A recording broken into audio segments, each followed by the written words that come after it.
이번에 비행기 타고 뭐 해외 다녀오신 분 계십니까?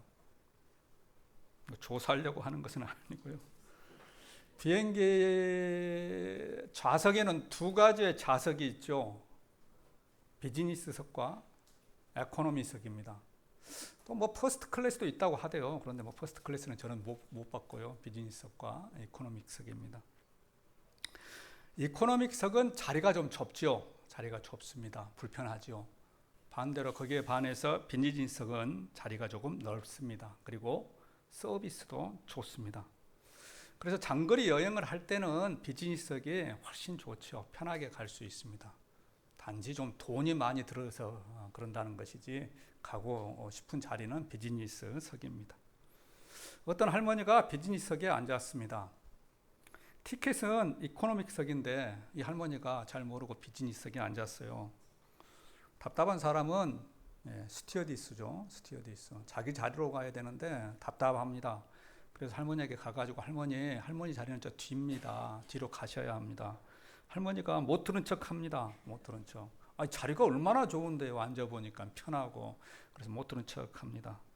난감해 하고 있는데 그때 고참 스튜어디스가 왔습니다. 고참 스튜어디스가 와서 할머니 귀에 대고 뭐라고 막 속닥속닥 합니다. 그랬더니 할머니가 딱 일어나서 보따리를 들고 이코노믹석으로 갔다 하는 것입니다. 할머니가 뭐라고 할게요? 알고 계신 분들 계시겠지만, 할머니, 이 자리는 부산으로 가는 자리예요. 뒤로 가셔야 광주로 가요. 라고 이야기를 했더니 할머니가 보따리를 들고 일어나서 가셨다 하는 것입니다. 웃자고 하는 이야기입니다. 웃자고. 너무 심각하게 받아들이지 마시고요. 요즘 우리는 아주 편하게 살고 있습니다. 옛날에는 주거 공간이 아주 좁았지요. 방 2개면 온 가족이 살 수 있었습니다. 그래서 집에 새들어 사는 사람은 상하방에 살았습니다. 혹시 상하방이라고 들어보셨습니까? 상하방. 가운데 미닫이가 있는 방. 미닫이 뭔 줄 아십니까? 이거 모르는 사람은 복 받은 사람입니다. 부자입니다. 예. 요즘에 뭐 젊은이들은 잘 모르죠. 옛날에는 그렇게 상하방, 미닫이 있는 방에서 뭐 한 가족 대여섯 명씩이 이렇게 살았습니다. 그리고 이불 하나에 발을 다 넣고, 그래도 참 그때가 정감이 있었던 것 같아요. 정감이 있었고 또 추억이 많았던 시절이었습니다. 그런데 요즘은 좀 다르지요. 요즘은 뭐 집이 큰 집에도 뭐 2사람 정도가 삽니다. 전에 60평 되는 집안에게 신방 간 일이 있었습니다. 신방을 갔는데 문 앞에서부터 그 거실까지 걸어가는데 한참을 가는 것 같더라고요. 복도가 얼마나 긴지. 또 그 집안은 또 그렇게 길게 뽑았어요. 보니까 끝에서 끝으로 갈 수 있도록 뽑아놓고요. 그쪽 안쪽이 이제 안방에 있는 거예요. 그래서 참 크다라고 다녀왔습니다. 지금 여기 계신 분들은 그런 집에 사는 사람 없습니다. 전에 있던 교회 말하는 겁니다. 그래서 보면은요, 사람들은 넓은 것을 좋아합니다. 집도 넓은 것이 좋고 차도 큰 차가 좋습니다. 물론 이것은 이해할 수 있죠. 주거 문화가 바뀌었고 또 생활 환경이 바뀌었기 때문에 편리함을 위하여서 넓게 사는 것이 좋습니다. 그런데 문제는요, 문제는 우리의 신앙도 편하게 살려고 한다는 것입니다. 우리의 신앙도 넓은 곳으로 가려고 한다 하는 것입니다. 그래서 신앙생활도 편하게 하고 또 교회 생활도 그냥 편하게 하려고 한다 하는 것입니다. 오늘 말씀도 그렇습니다. 오늘 말씀을 보면은요, 편하다고 다 좋은 것은 아니다라고 하는 말씀입니다. 이 2절에 있는 말씀을 딱 요약해 보면은요, 편하다고 다 좋은 것은 아니다 하는 거예요. 우리 13절과 14절 말씀을 다시 한번 읽어보겠습니다. 사모님 밖에 좀 나가보십시오. 좁은 문으로 들어가라. 멸망으로 인도하는 문은 크고 그 길이 넓어 그리로 들어가는 자가 많고, 생명으로 인도하는 문은 좁고 길이 협착하여 찾는 자가 적음이라. 무슨 말이냐? 넓은 문과 넓은 길은 편안합니다. 편안합니다. 그러나 그 길은 멸망으로 인도하는 문이다 라고 이야기를 하고 있고요. 좁은 문, 좁은 길은 그 길이 협착하여, 협소하여 다니기가 불편하지만 그 길이 생명으로 인도하는 길이다 라고 말씀하고 계시는 것입니다. 그래서 뭐라고요? 넓은 길로 가지 말고, 넓은 문으로 가지 말고 좁은 길로 가라 하는 것입니다. 동명의 성도 여러분, 좁은 길로 가는 저와 여러분이 되기를 원합니다. 넓은 길로, 편한 길로, 그것이 좋다고 그곳으로 가는 것이 아니고, 때로는 힘들고 어렵지만은, 그 길이 좁지만은, 그래서 가기가 힘들지만은, 가다가 넘어지고 쓰러지지만, 그 길이 생명의 길이기 때문에, 그 길이 축복의 길이기 때문에, 그 길로 가는 동명의 성도들 되시기를 주님의 이름으로 축원합니다. 그렇다면 좁은 문은 어떤 문이냐? 좁은 문. 오늘 말씀에서 이 좁은 문, 좁은 길을 이야기하는데 좁은 문은 어떤 문이냐? 당시 이 예루살렘에는 좁은 문이라고 하는 문이 있었습니다. 좁은 문이라고 하는 문이. 당시 예루살렘은 성이었죠. 그래서 성으로 둘러싸여 있고 그곳에 문이 있었습니다. 우리나라 서울도 옛날에는 성으로 둘러싸여 있었죠. 그래서 그 성에 들어가는 사대문이 있었잖아요. 사대문. 혹시 사대문이 어떤 문인 줄 아십니까? 이번에 저도 설교 준비하면서 이거 연구해봤습니다. 조사해봤습니다. 그리고 좀 외웠습니다. 뭐 흥인지문, 흥인지문, 돈의문, 숭례문, 잘하는 숭례문, 그리고 마지막에 숭인지문, 이렇게 네 가지가 사대문이라고 합니다. 이것을 이제 동서남북, 뭐 동대문, 서대문, 남대문, 북대문 이렇게 불리기도 했습니다. 예루살렘도 마찬가지죠. 예루살렘은 성이었고 그 성 안으로 들어가기 위하여서는 여러 가지의 문이 있었습니다. 그런데 그 문 중에 보게 되면요, 승리한 장수, 왕들이 말을 타고 들어가는 문이 있었어요. 그 문을 개선문이라고 불렀습니다. 또 부자들이 낙타를 타고 들어가는 문이 있었어요. 이 문도 낙타를 타고 들어가기 때문에 문이 엄청나게 커야 되죠. 또 개선문도 문이 커야 되죠. 왜? 말을 타고 들어가니까. 그래서 이 부자들이 낙타를 타고 가는 문은 영광의 문이라고 불렀습니다. 그런데 그렇게 들어가는, 크게 들어가는 큰 문이 있는 반면에 아주 조그마한 문이 있었어요. 그것을 좁은 문, 좁은 문. 그래서 사람들은, 그때 당시 사람들은 그 문을 바늘기라고 불렀습니다. 얼마나 조금만 있든지 바늘기라고 했어요. 바늘기. 그래서 예수님께서 그런 말씀도 하시잖아요. 천국은 낙타가 바늘기로 들어간 만큼 어렵다, 이런 말씀도 하셨어요. 그건 그 바늘기라고 하는 것은 그 바늘기 문을 두고 하는 말씀입니다. 그런데요, 이 개선문, 영광의 문, 아주 큰 문은요, 해가 지면 닫았습니다. 해가 지면. 왜?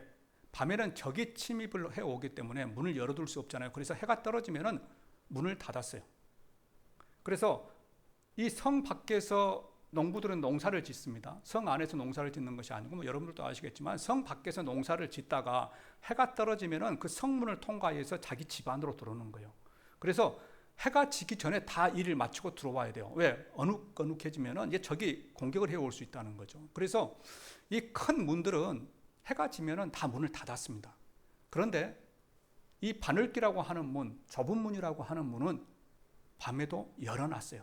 밤에도. 왜? 조금 늦게 들어온 사람들이 있잖아요. 일이 좀 덜 맞춰져서 조금 더 일하고, 그래서 해가 떨어진 다음에 들어온 사람들은 그 사람들이 들어오게 하기 위하여서 이 좁은 문, 작은 문을 만들어놨어요. 그래서 그 문은 조금 더 늦게까지 열어놨습니다. 그런데 그 좁은 문을 크게 지어놓으면 어떻겠습니까? 그 바늘기 문을 크게 지어놓으면 적들이 공격을 해오잖아요. 그래서 이 좁은 문은요, 사람 한 사람이 말도 탈 수 없고 나귀도 탈 수 없고 아무것도 가지고 들어올 수 없을 정도로 사람 몸만 딱 들어갈 수 있는 그러한 문을 만들어 놨습니다. 이것이 바늘기 문이고 이것이 좁은 문입니다. 그것을 인용해서 예수님께서 말씀하시는 거예요. 좁은 문으로 들어가라. 좁은 문으로 들어가라.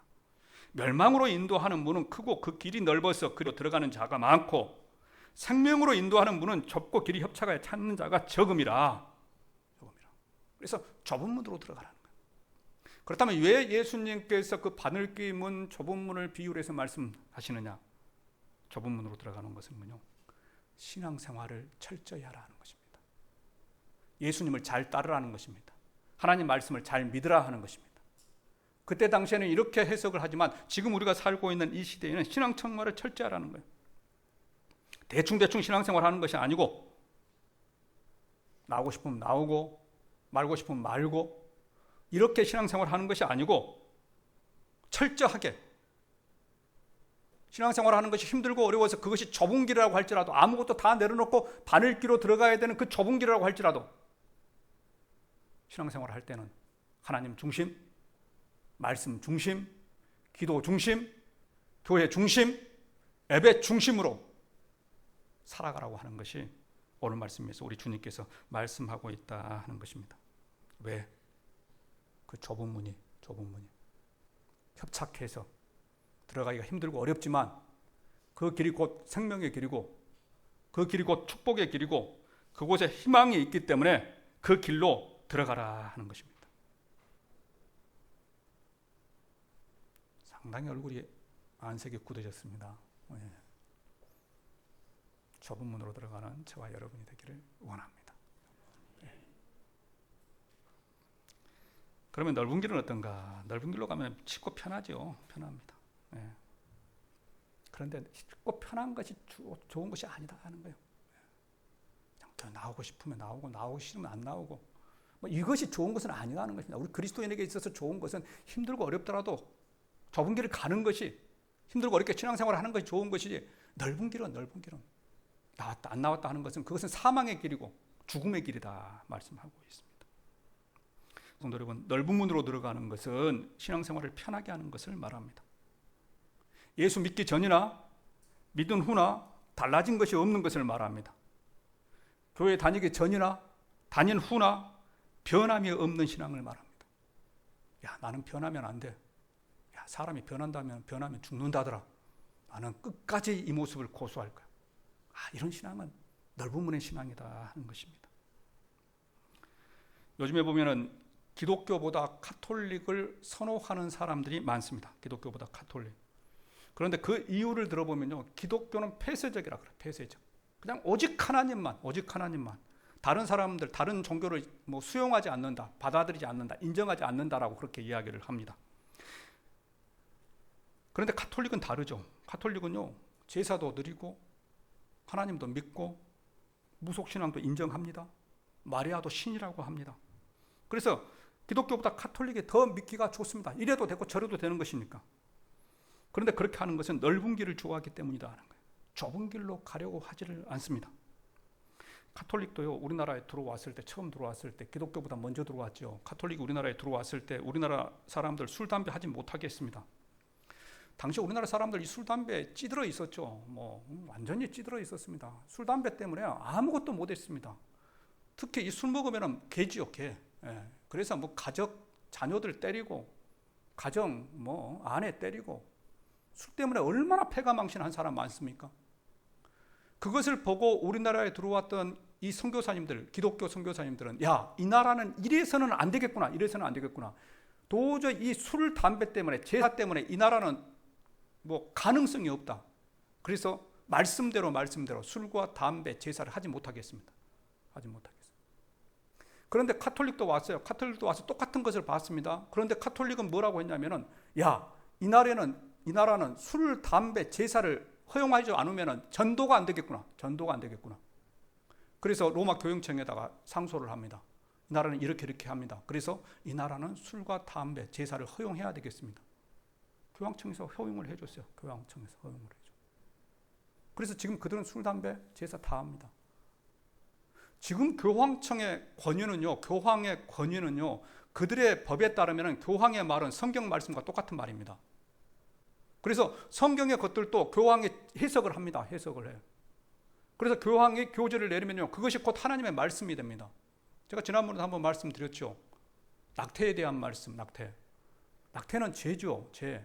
하나님께서 죄라고 명하셨습니다. 그런데 작년에 1년 동안, 정확하게 제가 기간은 지금 잊어버렸습니다만, 작년 1년 동안에, 근데 그 전에 그 낙태죄에 대하여서 많이 마음에 상해 있는 사람들, 이런 사람들이 있었어요. 그 사람들이 교황에게 계속 상소를 올렸습니다.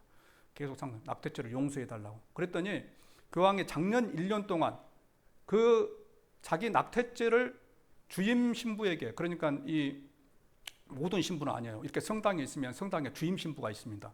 그 신부에게 와서 낙태죄를 고해 성사를 하게 되면 그 사람의 한해에서 낙태죄를 용서해 줬어요. 이건요, 하나님이 죄라고 한 것을 교황이 이것은 용서를 해주는 겁니다. 그래서 교황이 곧 하나님의 말씀, 하나님과 같은 그런 레벨이 돼버리는 거예요. 그래서 우리나라에서는 이 술, 담배, 제사 이런 것이 도저히 허용하지 않으면 안 되니까 허용해 주십시오. 그러니까는 로마 교황청에서 허용을 했어. 그래서 우리나라 지금 그 가톨릭은 술, 담배, 뭐 제사 다 허용이 됩니다. 왜? 좁은 길로 가지 않으려고 했다는, 좁은 길. 그렇게 해서 그들이 전도한 사람들이나 술, 담배 먹지 말고 제사 지내지 맙시다. 그렇게 해서 전도한 사람들이나 우리가 더 숫자가 많습니다. 우리가 더 숫자가 많아.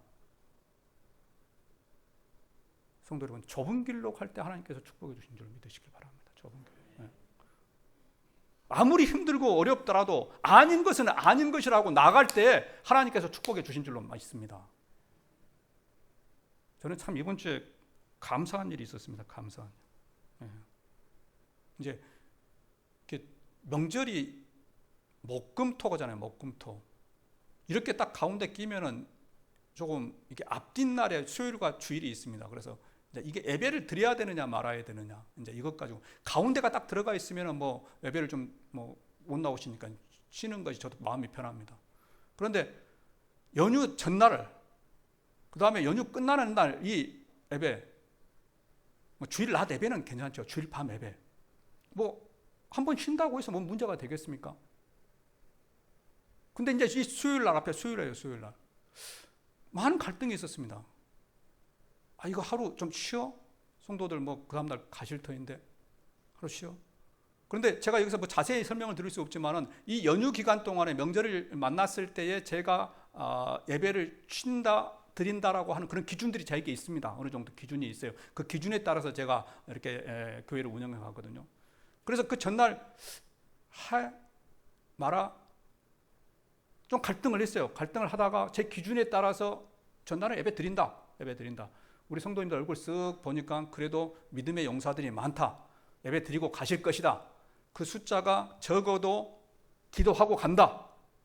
라고 예배를 드렸습니다. 예배를 드렸더니 다른 날 수요일보다 더 많이 오셨어요. 더 많이 오셨어요. 야, 안 오실 것 같은 사람도 오셨어요. 평상시에는 일 때문에 못 온 사람이 명절 전날 좀 빨리 쉬니까, 빨리 끝나니까 그래도 오셨어요. 할렐루야. 이럴 때 할렐루야 하는 겁니다. 할렐루야. 하나님을 찬양합니다. 얼마나 제가 기쁜지. 네. 우리가 우리 삶 가운데 기쁨이 일어나고 우리가 우리 삶 가운데 하나님의 축복을 받고 하나님과 동행하고 하나님이 가까워지는 것은요, 이렇게 결단해야 될 시기에 좁은 길과 넓은 길의 사이 가운데서 내가 갈등하면서 기도하면서 결단하고 그곳에서 하나님을 만났을 때, 하나님의 은혜를 체험했을 때 우리는 기쁨이 넘치는 겁니다. 기쁨이 넘쳐. 그냥 가만히 있는데 하나님께 주시는 기쁨이 넘치는 게 아니에요. 이래서는 안 된다. 이래서는 안 된다. 그래도 우리가 좁은 길로 가야 된다. 주일에 주일 성수를 해야 된다. 갈까 말까 하다가 딱 갔는데 그때 하나님의 은혜가 임하는 겁니다. 하나님의 은혜가 임해요. 하나님의 은혜를 받는 방법이 이거예요. 하나님의 축복을 받는 방법이 이겁니다. 주일 밤에 나와야지. 친구가 만나자 그래요.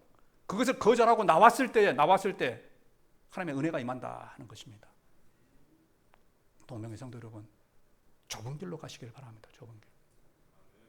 좁은 길이 축복의 길이고, 좁은 길이 행복의 길이고, 좁은 길이 희망의 길이고, 좁은 길이 생명의 길입니다. 그래서 두 번째로 좁은 길은 힘든 길이죠. 힘든 길입니다. 넓은 길은 가기가 쉬운데 좁은 길은 어렵습니다. 그런데 문제는요, 넓은 길에서 사고가 많이 난다는 것입니다. 여러분, 좁은 길에서 사고가 많이 납니까? 넓은 길에서 사고가 많이 납니까? 좁은 길에서 사고가 많이 날 것 같은데요, 그것보다 훨씬 넓은 길에서 사고가 많이 납니다. 왜 그러냐? 좁은 길은 조심하거든요. 넓은 길은 그냥 막 쌩쌩 달리고. 전에 제가 학교 다닐 때 학교에 뭐 가는 길에 한 200m 정도가 왕복 2차선입니다. 왕복 2차선. 그 왕복 2차선에 차가, 사람들이 엄청나게 다녀. 제가 학교 다닐 때 그곳에 학교가 어디가 있었냐면 조선대학교, 조대여중, 조대여고가 가까이 있었는지 어땠는지 제가 생각이 잘 안 나네요. 있었습니까? 네. 조대여고, 조대부고, 살레시여고. 그 골목 200m 사이에 가요, 이런 학교도 다 있었어요. 그러니까 그 길은요, 왕복 2차선은 정말 눈 감고는 다닐 수 없는 길이에요. 그런데 그 길마다에 있는 상점에 사람들이 이구동성으로 하는 말이 있어요. 이곳에서는 사고 안 난다. 사고 안 난다. 왜 사고가 안 나느냐? 좁은 길이지만 사람들이 늘 살펴가는 거야. 살펴가. 차 오면 피하고 또 사람이 많으면 차가 또 멈췄다 가고. 그래서 좁은 길인데 사고가 안 난다는 거예요. 근데 그 앞에 조대 정문 앞에 큰 길은 어떻습니까? 차가 막 쌩쌩 다닙니다. 사람도 쌩쌩 다닙니다. 사고가 엄청나게 많이 납니다.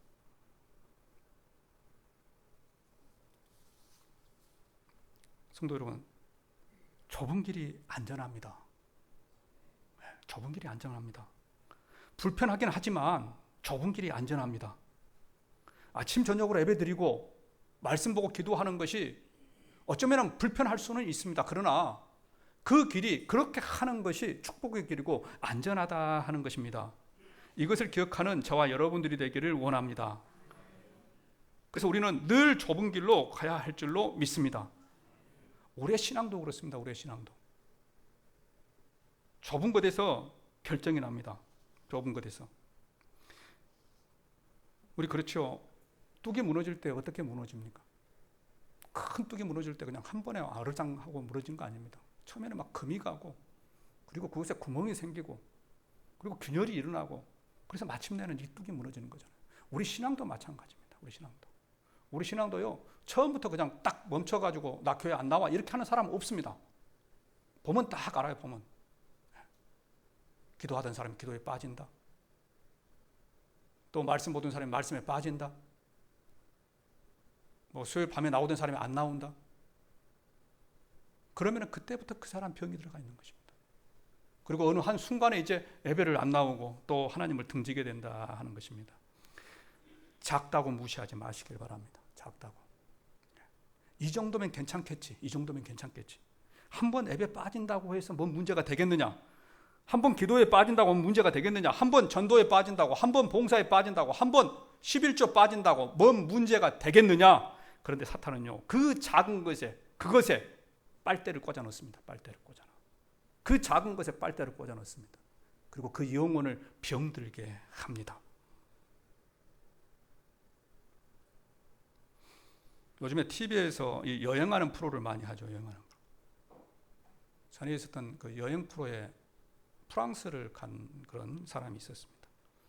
가서 한국 사람이 운영하는 곳에 들어갔어요. 식당에, 운영하는 식당에. 그런데 그곳이 교회였다고 합니다. 교회. 옛날엔 교회였는데 지금은 성도가 부족해서 그곳이 이제 식당으로 바뀌었다. 건물은 그대로 교회. 그래서 요즘에 유럽의 교회들은 텅텅 비어 있습니다. 2차 대전까지만 해도 유럽의 교회들은 가득가득 넘쳤어요. 그런데 전쟁이 끝나고 경제가 안정되니까 먹고 살만하니까. 미국에 9.11 테러 일어났잖아요. 9.11 테러. 9.11 테러 날 때요. 가장 바쁜 곳이 교회였답니다. 사람들이 다 교회로 몰려오더라고요. 다 교회. 네. 그리고 어느 정도 안정되니까 또 다시 그냥 썰물처럼 싹 빠져나가더라고요. 싹 빠져나가.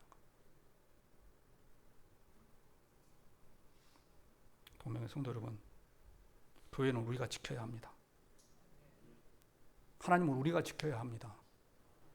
그것은 우리의 헌신 없이, 우리의 수고 없이 지켜지지가 않습니다. 우리는 그래도 감사한 것이 이렇게 많은 성도분들이 나오셔서 지금 예배를 드리죠. 정말 감사합니다. 그런데 정말 우리 가운데, 저 가운데 마음이 아픈 것은요. 우리의 숫자보다 우리 다음 세대들, 우리 유초등부, 중고등부, 어린아이들 숫자가 더 적다 하는 겁니다. 더 적다. 그것이 우리나라의 병폐죠. 병폐. 우리나라 교회의 병폐입니다. 그들이 우리보다 더 많이 교회를 나와야지만 교회가 더 가능성이 있는데 우리보다 더 적게 모이기 때문에 갈수록 교회의 숫자는 적어질 수밖에 없다 하는 것입니다. 동명의 성도 여러분, 우리 자녀들에게도 좋은 신앙을 물려줄 수 있기를 원합니다. 우리 자녀들이 안전하게 신앙생활할 수 있는, 행복하게 신앙생활할 수 있는 그러한 교회를, 그런 신앙을 물려줄 수 있기를 바랍니다. 그런 신앙을 물려주는 것은 부모가 잘 하는 것입니다. 부모가 잘 보여주는 것입니다. 아무리 교회 가라고 해도 주일날 부모가 여행 가면은 그것은 끝입니다. 끝. 자녀들은 보고 배우게 되어 있습니다. 주일날 여행 가면은 교회 안 나가도 되는구나. 한번 생각해 보십시오. 사흘 동안 여행을 갔다가 주일날 오늘이 주일이다. 우리는 주일은 집에 가자. 가서 교회에 가야 한다. 라고 자녀들에게 교육을 시킨다면은 그 자녀의 머릿속에는 평생 동안 남아있을 겁니다. 평생 동안. 우리가 바로 해야 되는 이유가 이겁니다. 바로 해야 되는 이유가. 우리 자녀들을 믿음 가운데 세우기 위하여서, 우리 교회를 세우기 위하여서 우리가 해야 될 것은 말로 교회 다니자, 말로 예배에 빠지지 말자 하는 것이 아니고, 부모가 모델이 되어서, 모범이 되어서 오늘 주일이니까 교회 가자. 늦지 말고 가자. 늦지 말고 가자. 저도 집사 시절이 있었습니다. 집사 시절. 아이들이 유치원생, 초등학교 3학년. 아침에 일부 찬양대를 했습니다. 일부 찬양대 연습이 8시입니다. 그러면 7시 20분까지 교회에 도착해야 됩니다. 그때 우리 집이 운암동이었습니다. 광주 동명교를 다녔죠. 버스가 88번 다닙니다. 저에게는 그때 차가 없었습니다. 주일 아침에 아이들 깨워서 택시를 타고 왔습니다. 결석안고 다녔습니다. 좁은 길은 힘들고 어렵습니다. 그러나 그 좁은 길이 우리가 살 길입니다. 다른 것은 다 모르더라도 자녀들에게만큼은 신앙을 가르쳐줘야 할 줄로 믿습니다. 이것이 우리가 가르쳐야 될 가장 값진 유산입니다. 이것이 우리의 믿음이 되시기를 주님의 이름으로 축원합니다.